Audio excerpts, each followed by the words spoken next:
Yol nişanlarını düzgün hərəkətlə öyrənək.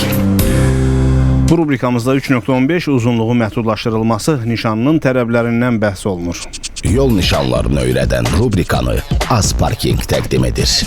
3.15 uzunluğu məhdudlaşdırılması nişanı yüklə birlikdə və ya yüksüz olmasına asılı olmayaraq qabarit uzunluğu nişanda göstərilən kəmiyyətdən artıq olan nəqliyyat vasitələrinin, o cümlədən yedəyində olan qoşqu, yarım qoşqu və ya mexaniki nəqliyyat vasitələrlə birlikdə hərəkətdən nəqliyyat vasitələri tərkibinin hərəkətini qadağan edir. 3.15 nişanı yolun sərt döngəli, sıx tikillər olan və bu kimi başqa səbəbdən dar olan və qarşılıqlı keçmənin çətinləşdiyi yerlərində qoyulur.